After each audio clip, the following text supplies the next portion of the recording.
Hello and welcome to Parliament Weekly, your home for the biggest, juicy, and most important news out of the Nigerian Parliament every week. I am Sharon Ebresemi. There was power outage in the Senate wing of the National Assembly on Tuesday, which forced lawmakers to commence the plenary about 2 hours behind its schedule. Interestingly, senators who were initially seated in the chamber began to feel uncomfortable and had to leave due to the heat.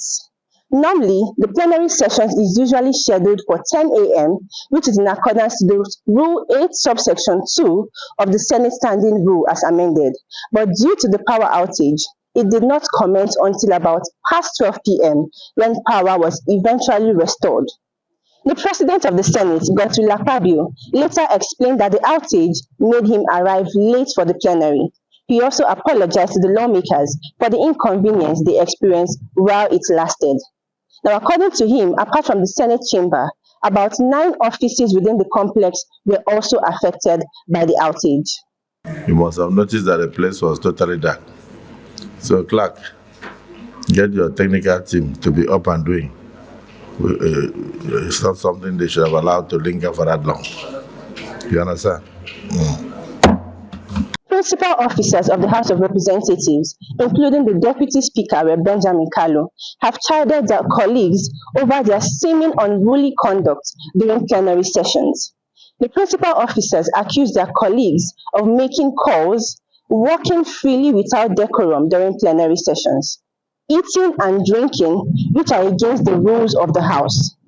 Raising a point of order to this effect, the minority leader of the House, Bob Kingsley Chinda, cited Order 9 Rule 9, subsection 13 of the House Rules, which clearly explains the conduct or behavior of members during plenary sessions or committee meetings.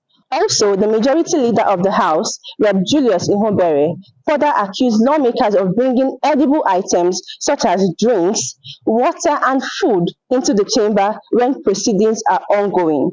This matter a big pass matter, so no respect at all again for the chamber. Now, this kind of thing them they call better see finish. You will see subjects like members to stand still.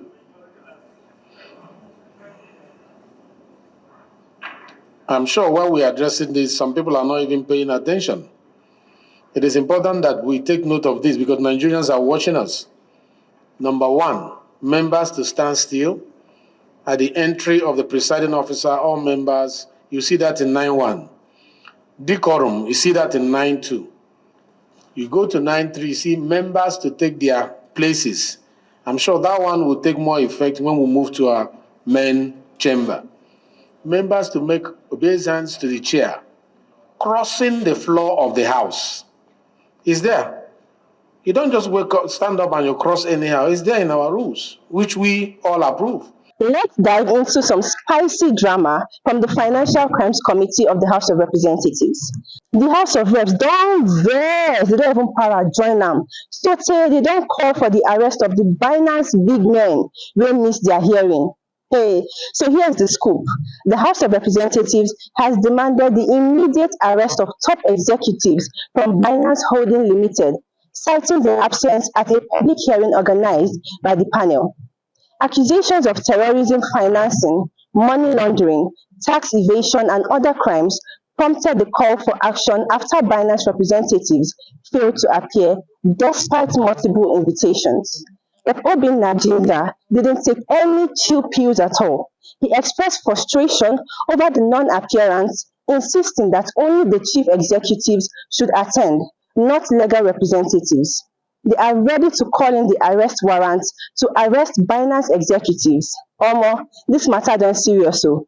But hold up.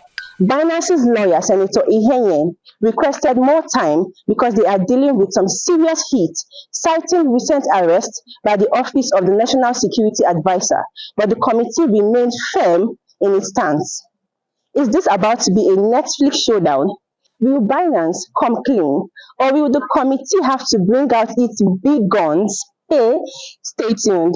All right, it's time for a quick breather.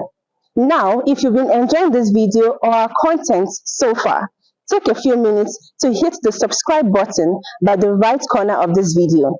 Do well to also turn on notifications so you don't get to miss out on any of our videos on this YouTube channel. Remember the Oronsaye report, designed to assist the government in cutting costs and enhancing efficiency by reorganizing federal government parastatals and agencies? Back in 2011, Steve Oronsaye led this game-changing initiative to revamp federal government agencies and save a ton of cash. Guess what, my other paper family? In spite of this report, the Senate seems to be opposed to it as they are unveiling a new plan to create a University of Education in Adamawa State.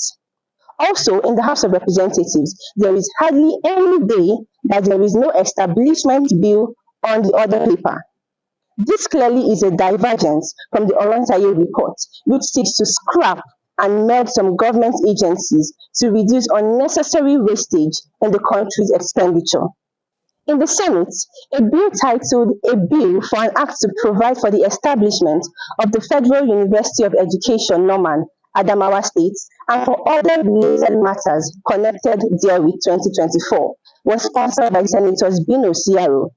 Well, if you want to know more about the Oronsaye report, do well to check out our website at otherpaper.ng. Ladies and gentlemen, we at Other Paper are thrilled to introduce a new segment that delves into the critical issues of gender equality and social inclusion. As part of our ongoing commitment to transparency and awareness, we present the GESI Tracker. This dedicated lens will illuminate the gender and inclusion dynamics shaping legislative decisions and policy discourse in our National Assembly. Join us as we scrutinize, analyze, and celebrate parliamentary activities that impact gender, equity, and social inclusion. This GESI segment will explore gender-related activities within the National Assembly, tracking progress, addressing challenges, and amplifying voices shaping gender discourse. The focus of the week is on two bills, the Surrogacy Bill 2024 and the Gifted and Talented Children Center Bill 2023. The Surrogacy Bill seeks to protect surrogacy parties by coordinating legal components of the surrogacy journey and was passed for a second reading. The Gifted and Talented Children Center Bill aims to fast-track the education of exceptional students and was also passed for a second reading. Both bills are considered within the GESI framework, highlighting their relevance to gender equality, social inclusion, and cultural sensitivity. Rep. Lanre Okunola from Surulere 2 Federal Constituency, Lagos, moved a motion on Tuesday, 27th February, calling for an investigation into the compliance of ministries, departments, and agencies with the Discrimination Against Persons with Disability Prohibition Act 2018. This act mandates that buildings provide ease of access, such as ramps and elevators, for persons with disabilities. Despite the act being in place for 5 years, many MDAs have not fully complied. The motion seeks to address the challenges faced by the estimated 30 million persons with disabilities in Nigeria, including stigmatization, discrimination, and lack of access to essential services. The House has resolved that the Committee on Disabilities should investigate the compliance level of MDAs and the Disability Act 2018. This is where we wrap it up on this week's episode. Thank you all for tuning in today. We've covered some of the important topics from the National Assembly.